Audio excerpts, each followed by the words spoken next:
আসসালামু আলাইকুম। সবাই কেমন আছেন? আলহামদুলিল্লাহ, আমি আল্লাহর রহমতে আপনাদের দয়ায় ভালো আছি। আমি আজকে একটা নতুন রেসিপি নিয়ে এসেছি। আজকে আমি সরিষা দিয়ে পাঙ্গাস মাছের তেলানি করে দেখাবো। খুবই সহজে যে পাঙ্গাস মাছটা ভালোভাবে ছিলে উপরে চামড়া ফেলে দিচ্ছি, আর একটা মাছের চামড়া ফেলে নিই। এই যেভাবে ভালোভাবে পরিষ্কার করে নিচ্ছি। এগুলো আমি হলুদ মরিচ লবণ দিয়ে একটু প্যানে ভেজে নিলাম।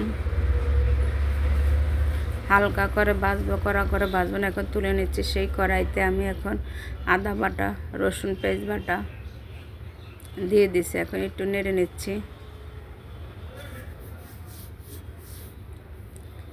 এইভাবে আপনারা সরিষা দিয়ে পাঙ্গাস মাছ তেলানি করে খেতে পারেন। আর দিয়ে দিছি এটা হলুদ আর কালো সরিষা মিলে ব্লেন্ডারে করে নিচ্ছি। সেইটা দিয়ে দিছি। এখন আবারও নেড়ে ছেড়ে নিচ্ছি। এখন দিয়ে দিচ্ছি লবণ স্বাদ মতো। এখন দিয়ে দিচ্ছি মরিচ গুঁড়ো। এখন দিয়ে দিচ্ছি হলুদ গুঁড়ো। এখন দিয়ে দিচ্ছি জিরা গুঁড়ো। এখন দিয়ে দিচ্ছি একটু মশলা গুঁড়ো, যাতে গ্রানটা ভালো হয়। আবারও নেড়ে চেড়ে ঢাকনা দিয়ে দিব মশলাটা কষানোর জন্য।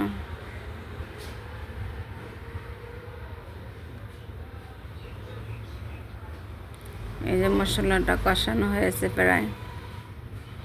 এখন ফুটন্ত গরম পানি দিয়ে দিচ্ছি, আর মাছটি ছেড়ে দিচ্ছি। সহজে অল্প সময়তে ঝটপট এভাবে রান্না করা যায় পাঙ্গাস মাছ সরিষা দিয়ে তেলানি। এখন ঢেকে দিচ্ছি। এই যে এখন আমি মাছটা উল্টিয়ে দিচ্ছি।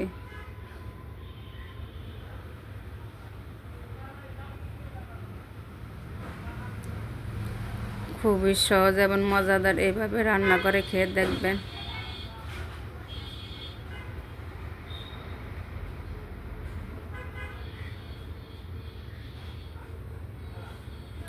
ভিডিওটা যদি ভালো লাগে অবশ্যই কমেন্টের মাধ্যমে জানাবেন। আর কিছু ধনিয়া পাতা কুচি দিচ্ছি।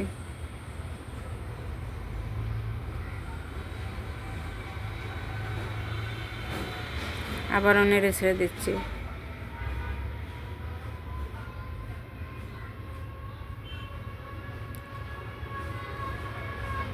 খুবই সহজে এভাবে আপনারা রান্না করে নিতে পারেন।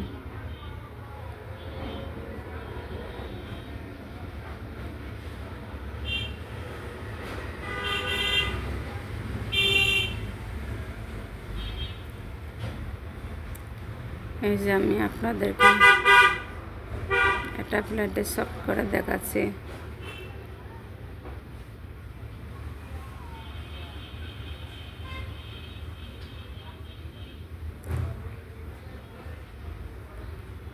খুবই সহজ এবং মজাদার, খেতে দারুণ লাগে। এইভাবে আপনারা রান্না করে একবার হলে খেয়ে দেখবেন।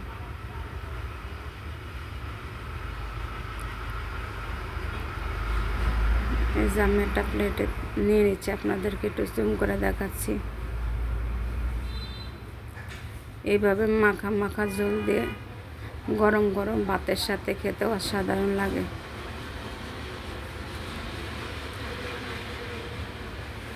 সরিষা দিয়ে রান্না করলে ঝোলটা এইভাবে মাখা মাখা হয়ে যায়।